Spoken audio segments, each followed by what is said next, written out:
Welcome to yet another episode of the Sports Lounge, and this episode is really special to me because I'm with two of my faves who I've not seen in a very long time.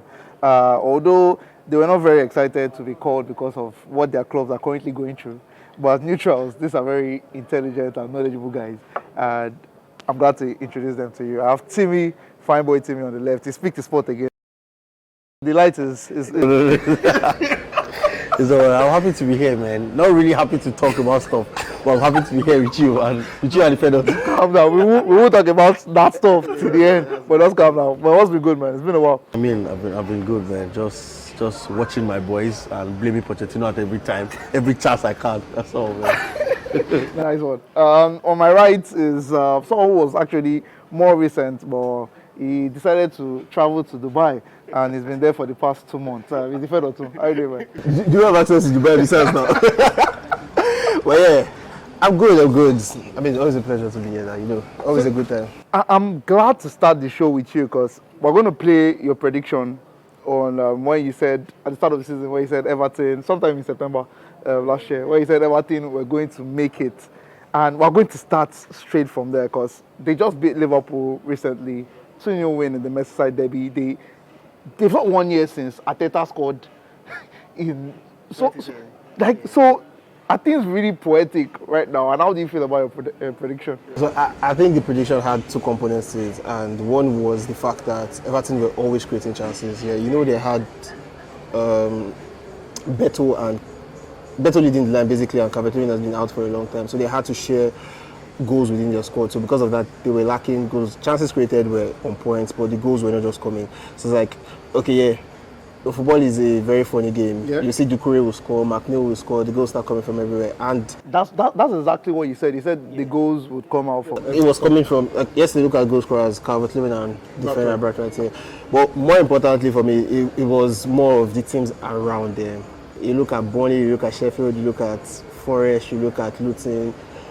I think Everton are definitely better than 3 of those teams, even with a 10-point head start. Do you understand? So it was more if it's say West Ham, can they go to the Champions League? You know that, they are battling against quality.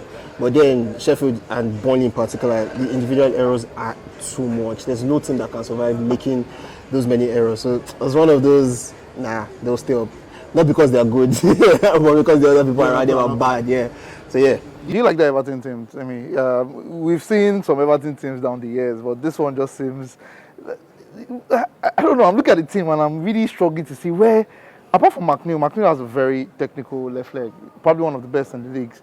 But just look at the team and they had Richarlison at a point in time. Richarlison is dogged. They had some players that could just bring out something out of the ordinary, but with the guys they currently have, it seems like you know what to expect, but they still seem to be making it through. So is it a case of the quality around them, or do you think Sean Dyche is doing a Sean Dyche job?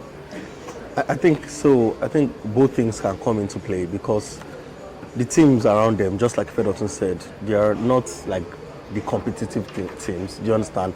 You see Sheffield, I mean, we've seen them play. We saw them play against United recently.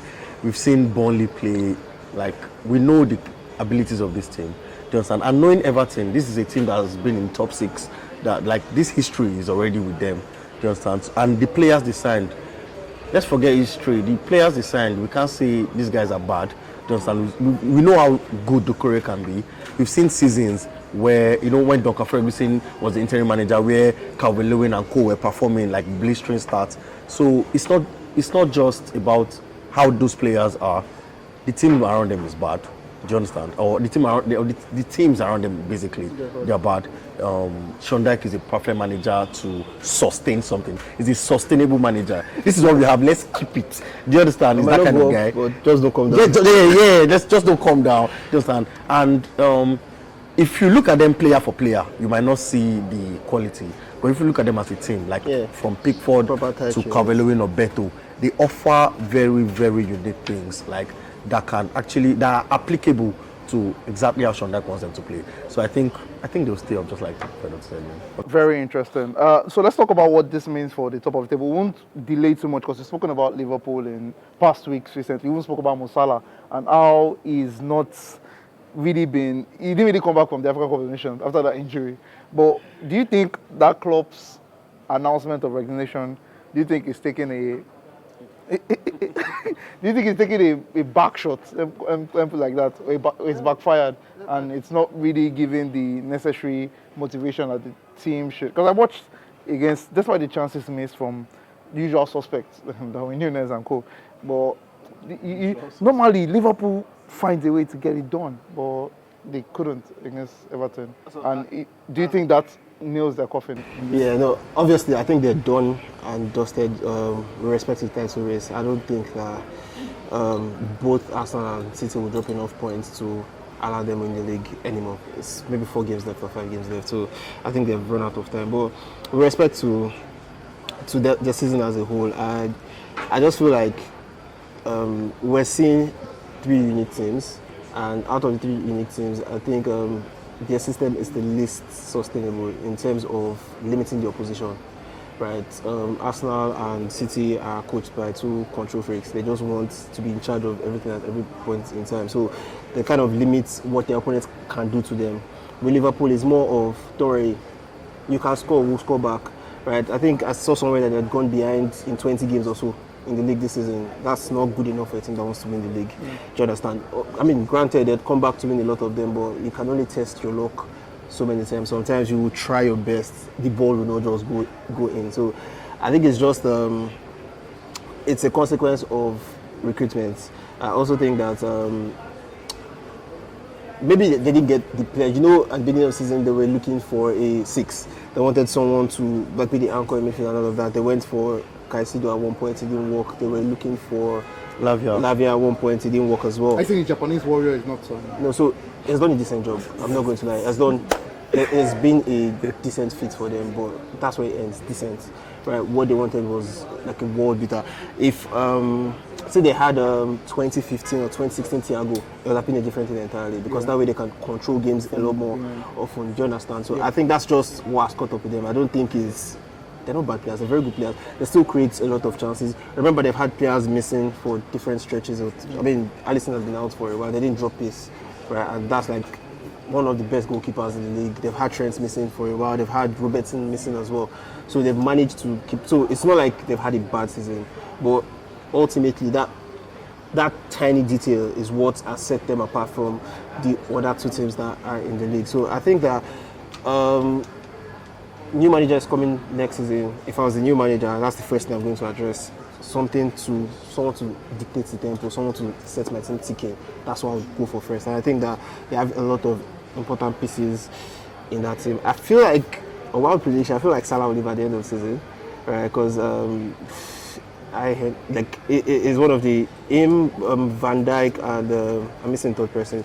They're like the highest earners in the team, or something, right? And when Van Dijk became a full-time captain, they skipped him for the assistant captain, so it was Trent. So it's more of probably something of longevity, or all those type of fine details. You won't get the message all the time. So I feel like it will go. So it's more of let's not leave it all to individual brilliance. Let's try and create something sustainable first. So I feel like a 6 is the most important thing for them to do first, and from then they can build their squad. I hope they get a good manager anyway. So the league is still competitive. So I mean, brilliant about sustainability, and we'll still talk about the Premier League, because we'll definitely have to talk about some things that happen. But you're talking about sustainability, and I want us to move from the Premier League and let's go to the Bundesliga right now, because I really want to do. Both of you coming here today was actually very intentional. You're both strikers, or at least you look like a striker. Timi is currently a striker. The last time I fell to play ball was like 10 years ago. So he's got a goal, but we thank God. Those goals, we thank God. Thank God. But I mean, look at Bayern Leverkusen.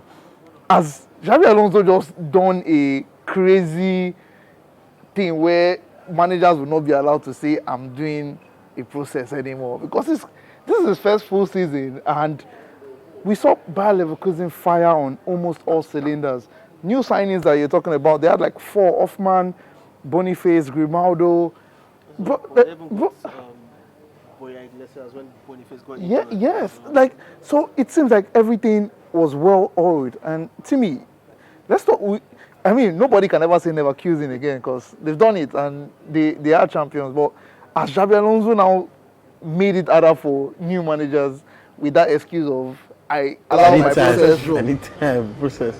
So what I think is, I mean, kudos to Alonso, kudos to the Leverkusen team, but I feel like Alonso really had the freedom to be expressive.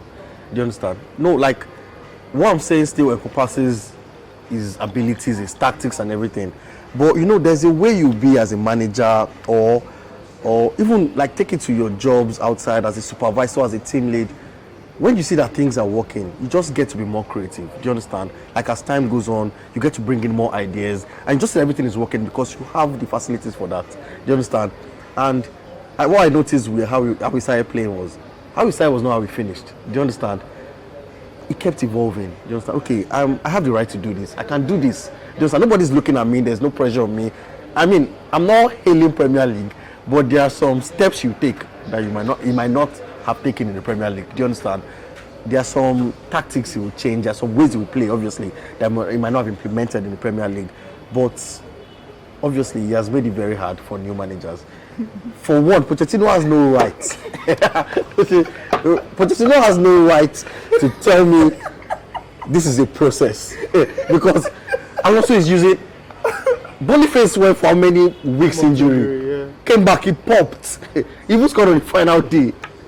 You have no right, man. Well, there's still a couple of games left, so don't find out.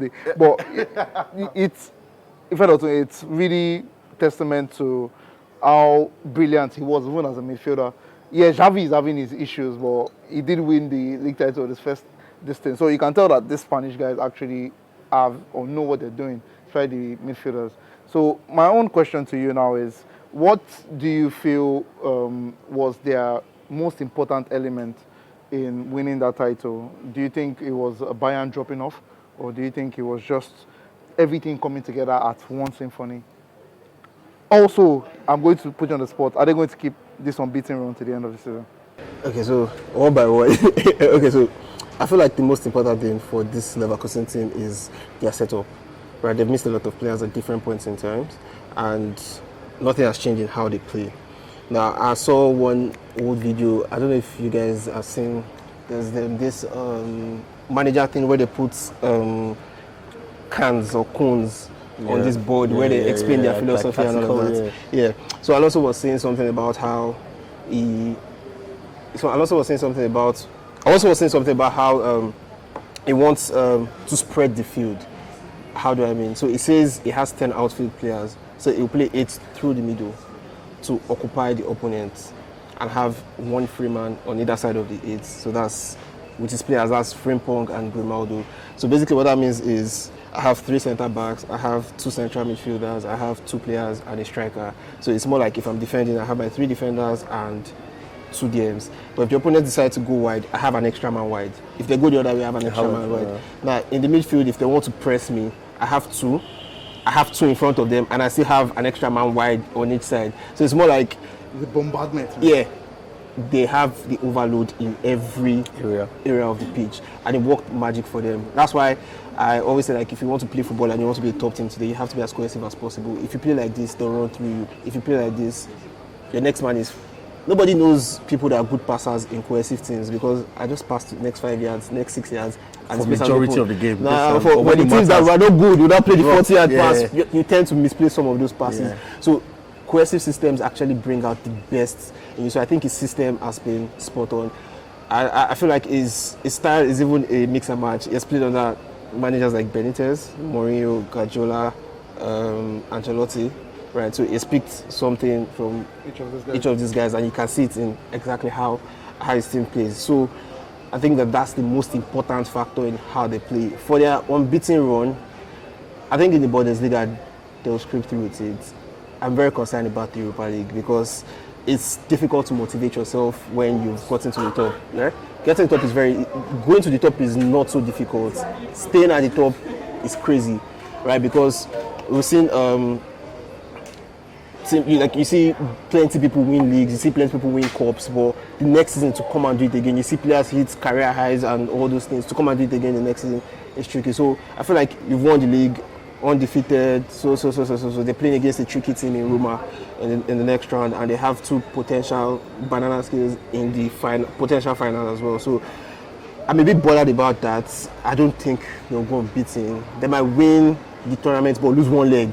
Do you understand? But I think in Bundesliga they've been playing very risky recently. Yeah, they've been on the edge. There's some games 90 plus 4, 90 plus 5. They would actually lose the unbeaten in Bundesliga because of how.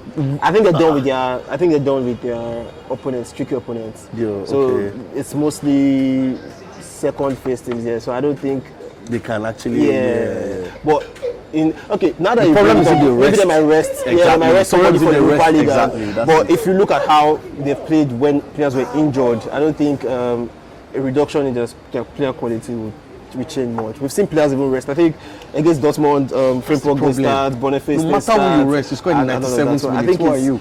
It's a solid one for them that the system is on points. And also knows that he has to shift around it because next season everybody's going to study him, look at what he did right, and come back and just like going to Champions League next season. You're going to play a lot more difficult opponents and all of that. But so far, so good. All props to him.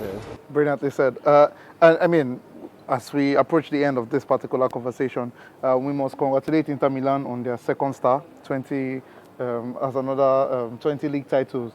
Very impressive one for Simone Inzaghi, Akan Çalhanoğlu, who is finally, after jumping from one team to another, has finally gotten that title. So I'm going to ask both of you now, with your different ideologies, what is the most important team, T-H-E-M-E, what's the most important team in a title-winning team? Just one attribute. I'll say consistency. Consistency?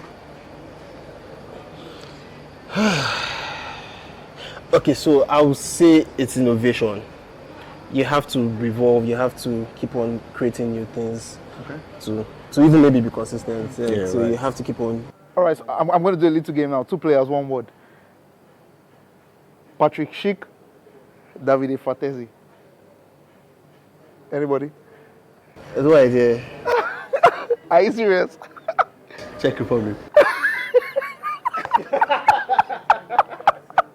Nah, actually, these guys have scored at least 2 late winning goals in their teams. I was actually going to say the guys that won the title with their goals, but I remember that Dortmund, Leverkusen's game was 5-0, so it could have been one person. I don't even think she scored that day. I asked for a reason because you guys said consistency, innovation. What about that? Grit. I'm not going to lose. Yeah, it's part of it, but I think every team has grits.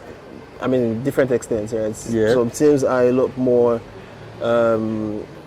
You see, like for example, Leverkusen, I think they scored 12 or 13, 19 minutes. That means equalizers or winners or something like that. So it's more of a never say that attitude as well. We also spoke about Liverpool earlier, how they've gone behind in 20-something games and they've won like 18 out of those 20-something games. So grit is important, but as we've seen with Liverpool's case, it's not been enough.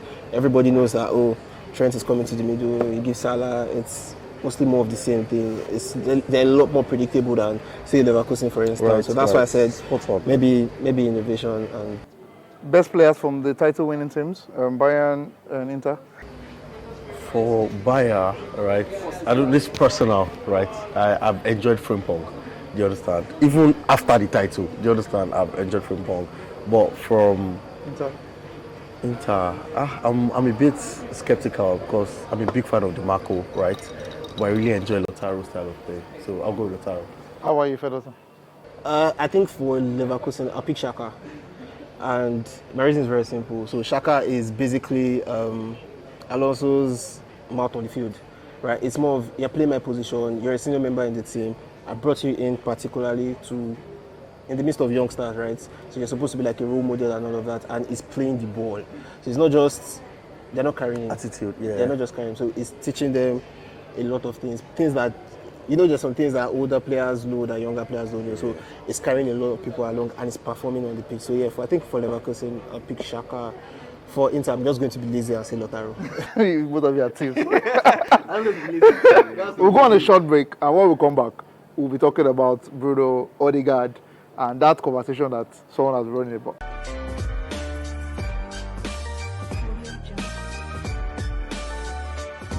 Great conversation so far with Ifedotun and Timi. My name is Bamiji, and this is the Sports Lounge. Don't forget, this is brought to you by Johnny Rocket and Kobo Bead. We've spoken about the champions in Germany, the champions in Italy. We could be talking about the champions in England soon, who are currently beating Brighton by 3-0. And Arsenal fans are fretting here and there. But talking about Arsenal, it was an impressive performance. And Timmy, I know life as a Chelsea fan is really difficult now, but I saw your tweets on after the game that you were going at everybody. How low do you feel right now, losing to Arsenal by 5-0? There was a time Chelsea was beating Arsenal 6-0. So there was still Salah then in Chelsea. But how times have changed? Phew, man. You see, it's been a tough couple of months, to be honest. I hardly go out anymore. I don't know last time you saw me. Do you understand? There are group chats I can't enter. I can't contribute to stuff. Do you understand?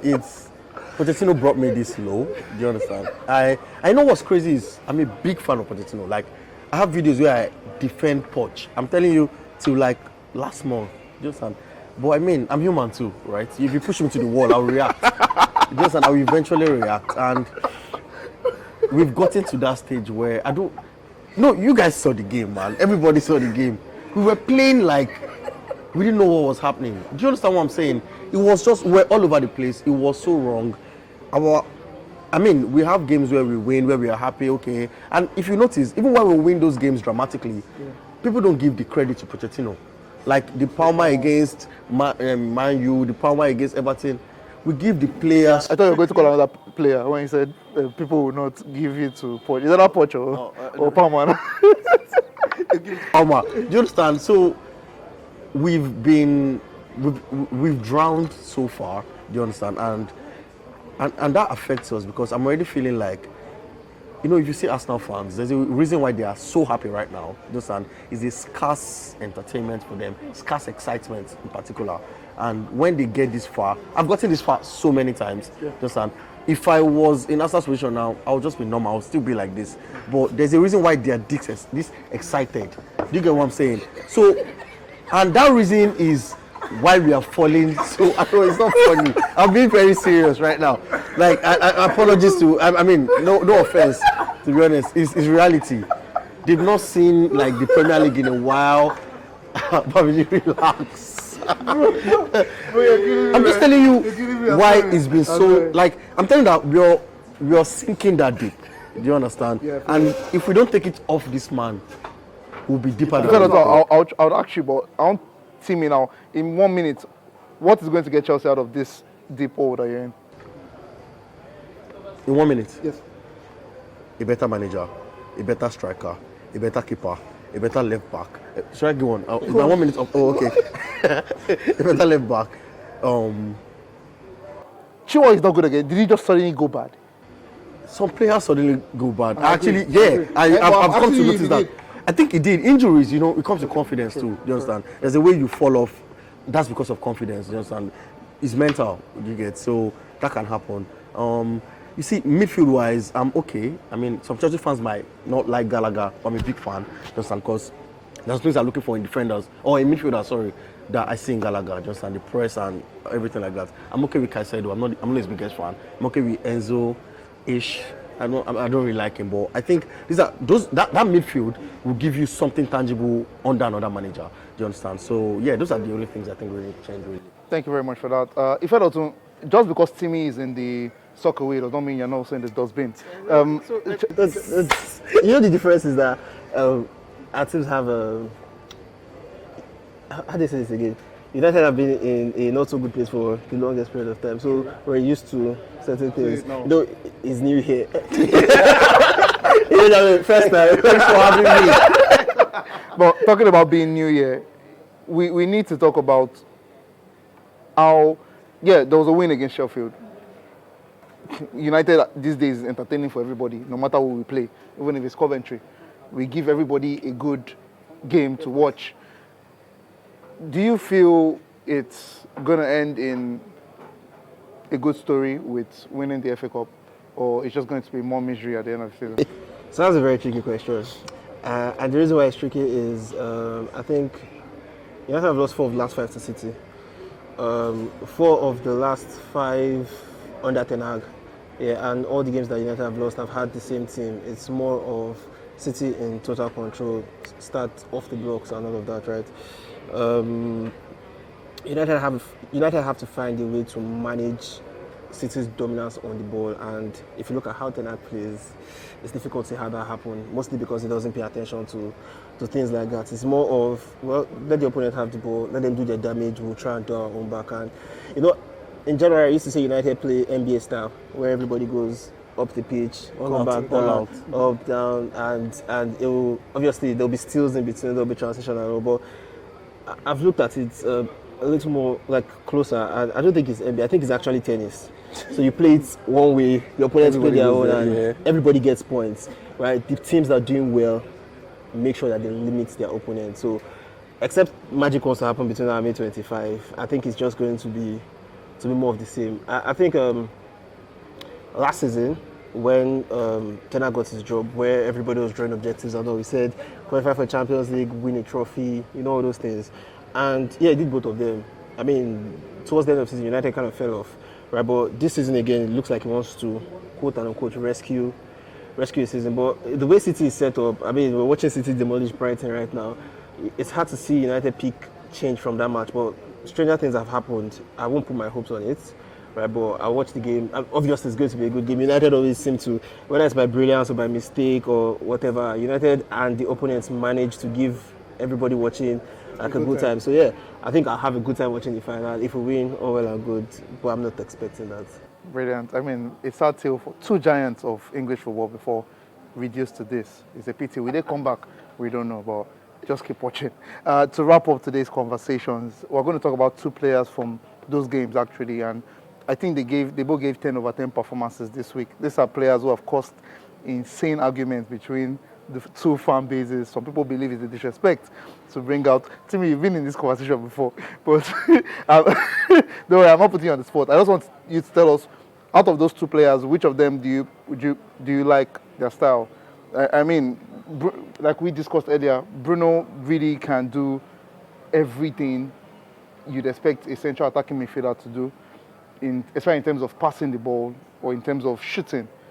There are just a couple of hiccups here and there where you'd really want him to calm down. Meanwhile, Odegaard, on the other hand, is really good at calming down, but maybe when you want him to force things, he doesn't force things as much as Bruno. So I just want both of you to quickly let us know which. They're both excellent players. That's one thing you can't deny. But which of these profiles do you like more and why? Okay, so personally, right, as a striker, I think I go for the goal-getter, right? I'll stick with Bruno. I'm a big Odegaard fan. Everybody knows, like, I feel he's like the glue of the Arsenal team. But I think Bruno is more of a goal-getter. You understand? More with the ball, he always wants to get that result. Do you understand? Odegaard controls the game, dominates the game from anywhere on the pitch. Anyways, everything starts with him. Do you understand? But Bruno is more of, Bruno can be on the beginning and on the end result of anything. Do you understand? He will always get there. We saw in the weekend.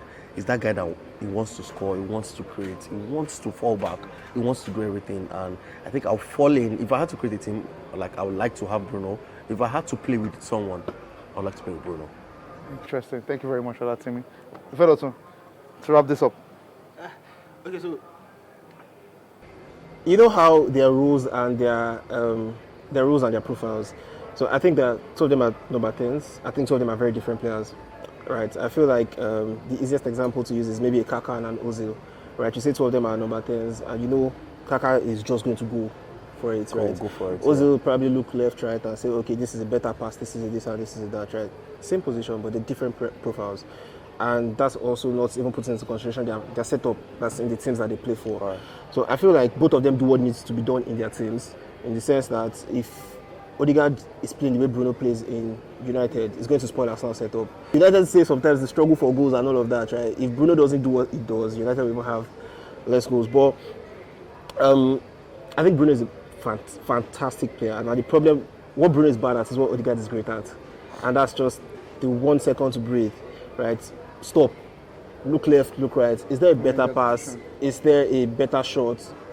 I can't even turn back. There's this joke that La Masia boys used to crack when they say after they do this their demonic press and they get the ball off you, they don't go forward. They just pass 6-7 passes. What do? Everybody go back into position, right? Go back into position, let the opponent to go back into position. Now we'll try to break them down, because in the bid to rush, they can also like rush you back and all of that, and that's what is wrong with Bruno's game. Odegaard, on the other hand, has it like all mapped out in his head. It's more of an execution. And you know that type of, they've drawn a plan for you, just go out and get the job done.